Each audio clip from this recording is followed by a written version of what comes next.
आइए आज प्रश्नावली 3.3 पे डिस्कस करते हैं, जो कि बेस्ड है transpose of matrix, skew symmetric and symmetric matrix पर बेस्ड है, जो कि हम अपनी प्रीवियस वीडियो में पढ़ चुके हैं। आइए, पहला क्वेश्चन हमारे पास है, निम्नलिखित आव्यूह में से प्रत्येक का परिवर्त ज्ञात कीजिए। परिवर्त का मतलब क्या था? ट्रांसपोज मैट्रिक्स है, मतलब अगर हम रोज को कॉलम में इंटरचेंज कर दें तो हमारा ट्रांसपोज वेक्टर मैट्रिक्स हमें प्राप्त होता है। जैसे हमें क्वेश्चन ए में दिया है, हमें एक मैट्रिक्स दिया है 5 1/2 -1। ये आपका कॉलम में व्यवस्थित है। अगर मैं इस कॉलम को रो में चेंज कर दूं तो ए का परिवर्त फाइंड हो जाएगा। ये हमारे पास कॉलम में है 5 1/2 -1। अब मैंने ए का ट्रांसपोज निकालने के लिए ए डैश लिखा।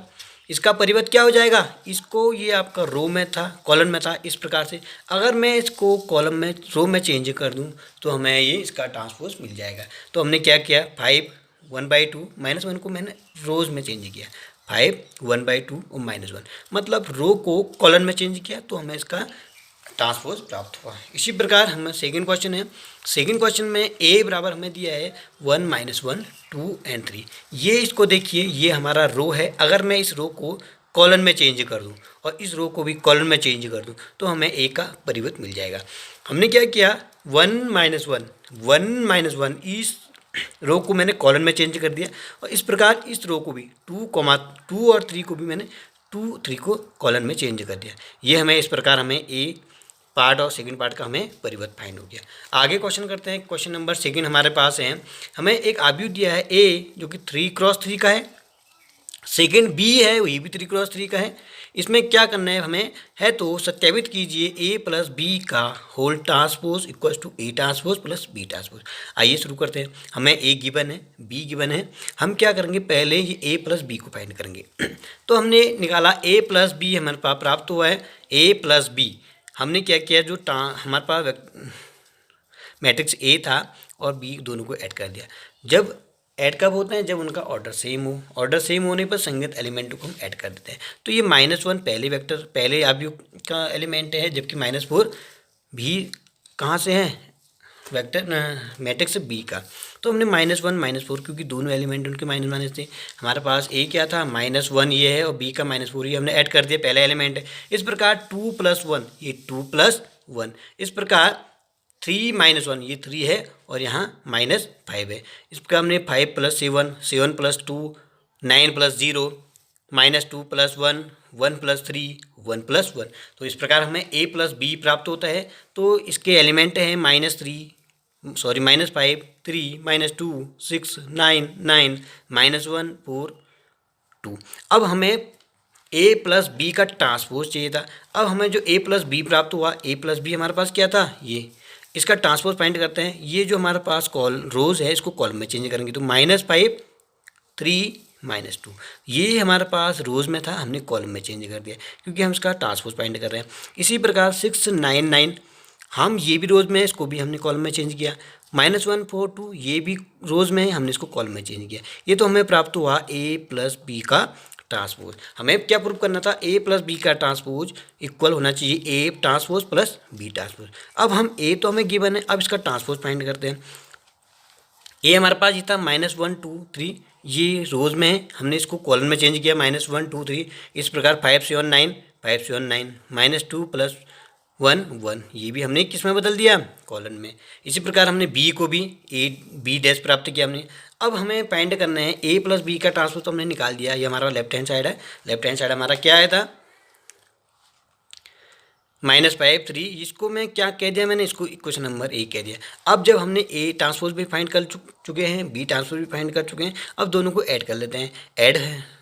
ऐड कर लेंगे, सिंपली संगत एलिमेंट ऐड हो जाएंगे तो ये भी हमें प्राप्त होता है बी। तो देखिए ए इक्वेशन और इक्वेशन नंबर 2 सेम है। तो इस प्रकार हमें क्या प्राप्त होता है, a प्लस बी का transpose equal to A transpose plus B transpose. ये हमारा सत्यापित हो गया है। आइए देखते हैं। तो हमने क्या कहा, समीकरण 1 व 2 से हमें a प्लस बी का transpose equal to A transpose plus B transpose. इसी प्रकार इसका जो सेकेंड पार्ट है वो आप खुद करिएगा, सेम है, बहुत इजी है, क्योंकि इसमें ट्रांसपोज ही फाइंड करने हैं, बाकी उसमें एडिशन वगैरह करने हैं। क्वेश्चन नंबर 3 और 4 भी मैं आपके लिए छोड़ रहा हूँ। हम क्वेश्चन नंबर शुरू करते हैं। क्वेश्चन नंबर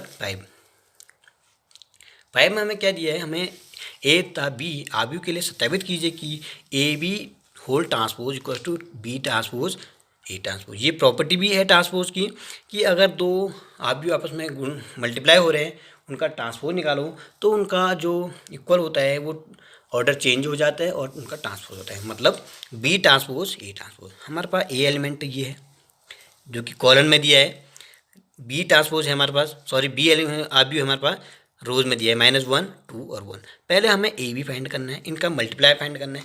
तो मल्टीप्लाई कैसे फाइंड करना है वो हम पूरे डिटेल में पढ़ चुके हैं, आई होप कि समझ में आ चुका होगा, इसके एक्सरसाइज भी कर चुके होंगे आप लोग। तो ये आपका हम पहले यहाँ से शुरू करेंगे, 1 × 1 यहाँ पर आया, मतलब 1 × -1। अब 1 से 2 को मल्टीप्लाई होगा, अभी एक ही रोज़ चल रही है हमारे पास, 1 × 1 ये पहला एलिमेंट, पहली रोज़ बनी। इस प्रकार -4 × -1 ये, -4 × 2 सेकेंड एलिमेंट, -4 × 1। इसी प्रकार अब इसकी बारी आएगी 3 × -1, 3 × 2, 3 × 1। तो इस प्रकार हमें एक मैट्रिक्स मिलता है 3 × 3 का। तो ये 3 × 3 का क्यों मिलेगा? क्योंकि इसमें 3 आपके स्तंभ है, सॉरी रोज है, इसमें 3 कॉलन है इसमें और 3 इसमें कॉलन है। तो मैट्रिक्स के लिए मल्टीप्लाई के लिए फर्स्ट का स्तंभ और सेकंड का पंक्ति इक्वल होने आवश्यक है। तो इस प्रकार हमें 3 × 3 की अब मैट्रिक्स मिली। अब हम क्या करेंगे, अब इनका ट्रांसपोज फाइंड करेंगे, क्योंकि A B whole transpose find करना था हमें। तो हमें ए बी का ट्रांसपोज फाइंड किया, तो ये जो पंक्तिबद्ध है इसको रो में चेंज करेंगे हम, ये यहाँ के रो में हो जाएगा, तभी इसका ट्रांसपोज निकलेगा। तो -1 2 1 ये रोज में है, तो -1 2 1 ये हमने कॉलम में चेंज कर लिया। इस प्रकार 4 - 8 -4, 4 - 8 -4, -3 6 3 -3 6 3। तो इसको मैं क्या कह दूँ, इक्वेशन नंबर 1। अब हम बी ट्रांसपोज और ए ट्रांसपोज को अलग अलग निकालेंगे, उसके बाद फिर मल्टीप्लाई करेंगे। तो बी ट्रांसपोज हमारा कॉलन में आया है, क्यों? क्योंकि हमारे पास बी जो था वो रोज में था। इसी प्रकार ए ट्रांसपोज भी रो कॉलम में था, हमारे पास रो में आ गया। अब इनका मल्टीप्लाई करेंगे, सिंपली इनका भी हमने मल्टीप्लाई किया। इसी प्रकार -1 × 1, -1 × 4, -1 × 3 पहला रोज, 2 × 1, 2 × -4, 2 × 3 सेकेंड रोज, 1 × 1, 1 × -4, 1 × 3 थर्ड रोज। इस प्रकार ये भी हमें इस प्रकार प्राप्त होता है। तो इसको हम कह दूँ सेकेंड इक्वेशन। तो हमें सेकेंड और फर्स्ट इक्वेशन से क्या प्राप्त हुआ कि इक्वेशन फर्स्ट व समीकरण इक्वेशन 2 से हमें A B whole transpose equal to B transpose A transpose प्राप्त होता है। इस प्रकार हमें ये क्वेश्चन भी हमने सत्यापित किया। और इसका सेकेंड पार्ट मैं आपके लिए छोड़ रहा हूँ। हम अब क्वेश्चन नंबर 6 करते हैं। 6 में हमें क्या दिया है, हमें एक मैट्रिसेस दिया है cos alpha sine alpha minus sine alpha cos alpha हो, तो सत्यापित कीजिए कि ए ट्रांसपोज बराबर आई। हम पहले ए हमें गिवन है, इसका ट्रांसपोज फाइंड करते हैं। यहाँ देखिए ये कॉस अल्फा साइन अल्फा रोज में है, अगर मैं इस रोज को कॉलम में चेंज कर लेता हूँ तो हमें ए ट्रांसपोज प्राप्त हो जाएगा। तो कॉस अल्फा साइन अल्फा इधर को आगे कॉस अल्फा साइन अल्फा, इस प्रकार minus sine alpha cos alpha minus sine alpha cos alpha, यहाँ रोज से हमने कॉलम में चेंज किया। इस प्रकार हमें ए ट्रांसपोज प्राप्त हो गया। अब हम ए ट्रांसपोज को फाइंड करते हैं। ए ट्रांसपोज हमने फाइंड किया, मन इनका मल्टीप्लाई करेंगे तो cos cos cos square alpha, फिर sine × sine sine square alpha. इसी प्रकार क्या हो जाएगा, minus cos alpha sine alpha plus cos alpha sine alpha, और सेकेंड रोज हो गया हमारे पास minus sine alpha, sorry minus sine alpha cos alpha plus cos alpha sine alpha, sine square alpha plus cos square alpha. हमने जब इन दो matrices को multiply किया है तो हमें इस प्रकार प्राप्त हो रहा है। तो cos square plus sign square alpha 1 होगा। तो ये नेगेटिव साइन है, ये पॉजिटिव साइन है, सेम क्वांटिटी है, कट जाएंगे तो 0 आएगा। इस प्रकार ये भी 0 हो जाएगा और sine square plus cos square alpha 1 होगा। तो हमें प्राप्त होता है ए ट्रांसफर हमें क्या मिला 1 0 0 1, जो कि हम इसको आइडेंटिटी मैट्रिक्स से कहते हैं। तो हमें प्राप्त होता है ए ट्रांसपोज इक्वल टू आई। इसी प्रकार ये भी वाई होगा। तो हमारे पास सिद्ध हो गया, हमने जो प्रूव करना था ए ट्रांसपोज इक्वल टू आई। आइए इसका सेकेंड पार्ट भी आपके लिए छोड़ा है। हम क्वेश्चन करते हैं क्वेश्चन नंबर 7। सिद्ध कीजिए कि आव्यूह ए सममित आव्यूह है। सममित आव्यूह के बारे में हमने फुल डिटेल में प्रीवियस वीडियो में पढ़ा था। सममित आव्यूह क्या होता है, अगर कोई आव्यूह है, इसका अगर हम ट्रांसपोज फाइंड करें तो फिर से हमें वही आव्यूह मिलते हैं, तो हम कहेंगे तब वो सममित आव्यूह है। तो इसी प्रकार को हमें यही प्रूव करना है। तो अगर मैं ए का ट्रांसपोज फाइंड करूं फिर दोबारा हमें यही एलिमेंट मिलता है, सॉरी ये आव्यूह मिलता है, तो हम कहेंगे वो सममित आव्यूह है। हमने क्या किया, इस रो को देखा, इसको रो को कॉलम में बनाया, -1 -1 5। इस प्रकार इस रो को उठाया R2 को, इसको C2 बना दिया, इसको उठाया R3 को, इसको हमने C3 बना दिया। ये C1, ये C2, ये C3 बना दिया। तो देखने पर पता चलता है कि ए डैश हमें फिर दोबारा ए ही मिल रहा है। तो इस प्रकार ए हमारा क्या है, ए ट्रांसपोज बराबर ए मिलता है, अथवा ए सममित आव्यूह है। आइए नेक्स्ट क्वेश्चन करते हैं। इसका सेकंड पार्ट भी सिद्ध कीजिए कि आव्यूह ये एक विषम सममित आव्यूह है। इसका सेकंड पार्ट इसलिए लिया है क्योंकि इसमें विषम सममित आव्यूह पूछा है। विषम सममित आव्यूह क्या होता है? अगर मैंने ए आव्यूह उठाया, इसका ट्रांसपोज फाइंड किया, अगर मैं वही आव्यूह मिलता है बट नेगेटिव साइन के साथ, तो हम कह सकते हैं जो ये आव्यूह है ये विषम सममित आव्यूह है। तो हम क्या करेंगे, इसमें भी सेम वही चीज़, हमें आव्यूह का ट्रांसपोज फाइंड कर लीजिए। ये आपका R1 है, इसको C1 बनाया, ये R2 है, इसको C2 बनाया, ये R3 है, इसको C3 बनाया। तो हमने देखा फिर हमने माइनस कॉमन लिया, तो माइनस कॉमन लेने पर फिर हमें ए ही मिला जो ए मैट्रिक्स था। तो मैं इसको क्या लिख सकता हूँ, माइनस ए। तो A transpose equal to minus A, अथवा ए हमारा विषम सममित आव्यूह है। इसके बाद 8th क्वेश्चन है। 8th क्वेश्चन में हमें एक आव्यूह ए दिया है 1 5 6 7 के लिए सत्यापित कीजिए कि ए प्लस ए डैश एक सममित आव्यूह है। इसको याद भी कर लीजिए, अगर हम ए में से ए का ट्रांसपोज ऐड कर लेते हैं तो ये एक सममित आव्यूह होता है। आगे क्वेश्चन में हमें इसकी ज़रूरत भी पड़ेगी, तो यहाँ पर हम प्रूफ भी कर लेते हैं। और ये कह रहा है कि इसको सत्यापित करना है, सत्यापित कीजिए। तो हम पहले ए हमें गिवन है, हमने इसका ट्रांसपोज निकाला। आई होप कि ट्रांसपोज निकालना आपको समझ में आ गया होगा। रोज़ को कॉलम में चेंज कर लीजिए। 1 5 आपका रोज़ था, हमने 1 5 को कॉलम बनाया। इसी प्रकार 6 7 सेकेंड रोज़ है, हमने उसको सेकेंड कॉलम बनाया। अब हमने ए में ए ट्रांसपोज को ऐड कर देते हैं। सिंपली ऐड होने पर संगत एलिमेंट ऐड हो जाते हैं। तो 1 से 1 ऐड होगा, 5 से 6 ऐड होगा, 6 से 5 ऐड होगा, 7 से 7 ऐड होगा। तो इस प्रकार हमें मिलता है 2 11 11 और 14। जब हमने इनको ऐड किया तो हमें 2 11 11 और 14 मिला। अब हम इसका ट्रांसपोज फाइंड करेंगे तभी तो पता चलेगा कि ये सममित है। तो ए प्लस ए फाइंड किया, इसी का ट्रांसपोज 2 11 को हम, ये आपका R1 है, इसको हमने चेंज कर लिया C1 में।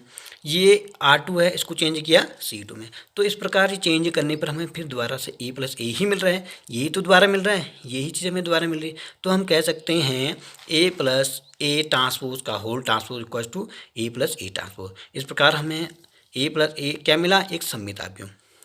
इसी प्रकार हमें इसका सेकंड पार्ट है कि ए माइनस ए ट्रांसपोज एक विषम सममित आव्यूह है। विषम का मतलब अगर मैं इस आव्यूह को का ए ट्रांसपोज निकालने के बाद इसमें माइनस कर दूं तो हमें वो आव्यूह तो मिलता है लेकिन माइनस साइन के साथ मिलता है। तो इस प्रकार ये क्या हो जाएगा, विषम सममित आव्यूह है। तो इस क्वेश्चन को आप खुद करिएगा। आगे हम क्वेश्चन नंबर 10 करते हैं, 10th। ये बहुत इंपॉर्टेंट क्वेश्चन है, इसी पर से संबंधित क्वेश्चन ही आते हैं, ये इसी से रिलेटेड क्वेश्चन है। तो इसमें क्या है कि निम्नलिखित आव्यूह को एक सममित था विषम सममित आव्यूह के योगफल के रूप में व्यक्त कीजिए। अभी हमने बात किया था कि ए प्लस ए ट्रांसपोज ये सममित आव्यूह होता है, but A minus A dash आपका विषम सममित आव्यूह होता है। तो अगर हम इसको ऐड करेंगे तो ये हमारा ये कैंसिल हो जाएंगे, ओनली ए बचता है। तो हम क्या करेंगे, 1/2 इसको मल्टीप्लाई करेंगे, 1/2 से इसको मल्टीप्लाई करेंगे। जब जोड़ेंगे तो ये ट्रांसपोज वाले तो कट जाते हैं और ये जुड़ जाएंगे। हाफ ए क्या हो जाएगा, ए बन जाएगा। तो इस प्रकार हमें क्या होगा, आइए थोड़ा डिस्कस कर लेते हैं इसके बारे में। किसी भी वर्ग आव्यूह को सममित तथा विषम आव्यूह के योग के रूप में व्यक्त किया जा सकता है, ये एक प्रॉपर्टी भी है। और ये अभी मैंने बात करी थी, तो ए प्लस ए ट्रांसपोज सममित आव्यूह होता है, हम डिस्कस कर चुके हैं पिछले क्वेश्चन में। ए माइनस ए विषम सममित आव्यूह होता है, इस पर भी डिस्कस कर चुके हैं। और 1/2 इसलिए लगाया है क्योंकि जब ये कैंसिल हो जाएंगे तो हाफ ए और हाफ ए बचेगा, हाफ ए इक्वल टू ए। तो हमें ए ही तो चाहिए होता है, क्योंकि मैं इसको इस प्रकार लिख सकता हूँ, अब ए इक्वल टू हाफ सममित आव्यूह, हाफ विषम सममित आव्यूह। जब मैं इसको सॉल्व करूँगा, ये ए स्टार कट जाएंगे, सॉरी ए डैश कट जाएंगे, तो हाफ ए बचेगा जो कि ए की फॉर्म होगा। इस प्रकार हम किसी भी आव्यूह को, मतलब वर्ग आव्यूह को एक सममित आव्यूह और एक विषम सममित आव्यूह के रूप में लिख सकते हैं। आइए इसको प्रूव करते हैं। ए गिवन है, ए डैश हमें पता चल गया, 3 1 हमारे कॉलम में होगा, हमने रो में चेंज किया। इस प्रकार हमें ए ट्रांसपोज मिला। अब ए ट्रांसपोज में हम ए ऐड करेंगे, ऐड करने पर हमें क्या सिंपली ऐड हो जाएंगे, संगत एलिमेंट ऐड हो जाएंगे। 3 और 3 जुड़ जाएगा, 5 और 6 1 जुड़ेगा, 1 और 1 5 जुड़ेगा, माइनस को माइनस जुड़ेगा। तो इस प्रकार 6 6 6 -2 मिला। अब हम इसको हाफ से मल्टीप्लाई कर रहे हैं, हाफ से मल्टीप्लाई करने के बाद ये सब हाफ से मल्टीप्लाई हो जाएंगे, इनके डिवाइड हो जाएंगे। तो 3 3 3 -1 ये सममित आव्यूह हुई है। इस पर पुनः हमने अब विषम सममित अवयव के लिए देख रहे हैं, तो हमने ये ट्रांसपोज जो हमें निकाला था उसको माइनस कर रहे हैं। पिछले में हमने सममित के लिए ऐड किया था, विषम सममित के लिए माइनस करेंगे, तो माइनस के लिए संगत एलिमेंट ही माइनस हो जाएंगे। तो माइनस करने पर हमें मिलता है 0, 4, -4 और 0। तो इसको भी हाफ से मल्टीप्लाई कर रहे हैं, हाफ से मल्टीप्लाई करने पर एलिमेंट भी हाफ हो जाएंगे, 0, 4, 2, -2 और 0। इस प्रकार ये विषम सममित अवयव। अब हम क्या करेंगे, इन दोनों को ऐड कर लेंगे, जो कि हमें अवयव मिल जाएगा। तो हमने ये ऐड किया। नाउ हाफ ए प्लस ए सममित अवयव कह रहे हैं, हाफ ए माइनस ए ट्रांसपोज, ये विषम सममित अवयव। तो हमने ऐड किया, इसको सिंपली संगत एलिमेंट ऐड हो जाएंगे। 3 0 के साथ ऐड होगा, 3 2 के साथ, ये 3 -2 के साथ ऐड होगा और -1 0 के साथ। तो इस प्रकार हमें 3, 5, 1 और -1 प्राप्त होता है, जो कि ए ही है। इस प्रकार हम ए को क्या तोड़ दिया हमने, इसको सममित अवयव कह रहे हैं, इसको विषम सममित। इस प्रकार ए सममित अवयव तथा विषम सममित अवयव के रूप में लिख सकते हैं। ये क्वेश्चन हमारा प्रूफ हो गया, बहुत इंपॉर्टेंट क्वेश्चन है। इसका second part, third part, fourth part आपके लिए छोड़ रहा हूँ, खुद करिएगा। अगला इसका ऑब्जेक्टिव टाइप के क्वेश्चन है, 2 क्वेश्चन 11 और 12। 11 क्वेश्चन है, यदि ए तथा बी समान कोटि के सममित अवयव है तो ये क्या होगा, इसके बारे में पूछ रहे हैं। जबकि यहाँ भी दिया है ए भी सममित अवयव है, बी भी सममित अवयव है। ए सममित अवयव का मतलब ए ट्रांसपोज भी ए होगा, बी ट्रांसपोज भी बी होगा, नेगेटिव नहीं होगा। तो इसको सॉल्व कर रहे हैं। हमने ए भी लिखा, ए ट्रांसपोज का मतलब ए है यहाँ पे, बी ट्रांसपोज का मान भी ए है।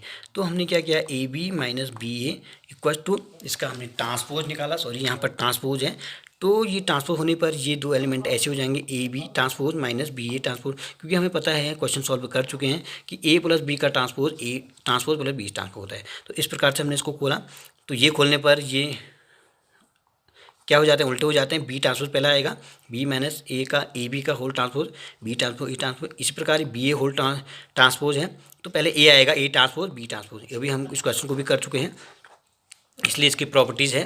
तो इस प्रकार हमें B transpose A transpose, A transpose B transpose ये मिला। तो जब ट्रांसपोज है मतलब सममित अवयव है, तो बी ट्रांसपोज का मतलब बी होगा, ए ट्रांसपोज मतलब भी ए होगा। इसी प्रकार ए ट्रांसपोज का मतलब ए होगा, बी ट्रांसपोज का मतलब ए होगा। तो B A minus A B, या फिर माइनस साइन लूँगा तो हमें क्या मिलेगा, A B minus B A ही मिल रहा है, जो कि माइनस साइन के साथ मिल रहा है। हम इसको लेके चले तो ये एलिमेंट तो मिल रहा है, ये आप भी मिल रहा है, लेकिन माइनस के साथ मिल रहा है। इस प्रकार यह क्या होगा, विषम सममित अवयव होगा। जो हमें पूछा था ऑब्जेक्टिव है, ये क्या होगा अगर सममित अवयव विषम सममित अवयव क्या है करके, तो ये ए बी माइनस बी ए क्या होगा, इस विषम सममित अवयव होगा। कब होगा, जब ए और बी दोनों समान कोटि के अवयव है। आइए इसका 12 क्वेश्चन है, लास्ट क्वेश्चन है। यदि ए आपको मैट्रिक्स से दिया है cos alpha minus sine alpha cos alpha, तो प्रूफ कीजिए कि ए प्लस ए ट्रांसपोज बराबर आई। ये भी हमें गिवन है, तो अल्फा का मान निकालना है। ये क्वेश्चन मैं आपके लिए छोड़ रहा हूँ, अगर इनमें कोई दिक्कत होगी तो अवश्य कमेंट करें। इसमें करना क्या है आपको ए हमें गिवन है, ए का ट्रांसपोज इसमें ऐड कर दीजिए, इक्वल आइडेंटिटी मैट्रिक्स रख लीजिए, क्योंकि ये भी 2x2 मैट्रिक्स है, ये भी 2x2 मैट्रिक्स है। तो इनको ऐड करने पर हमें 2x2 का ही मैट्रिक्स मिलेगा, और आई में भी आप आइडेंटिटी मैट्रिक्स को भी 2x2 का लेंगे, तो संगत एलिमेंटों की तुलना करेंगे तो हमें अल्फा का मान निकल जाएगा। Thanks for watching.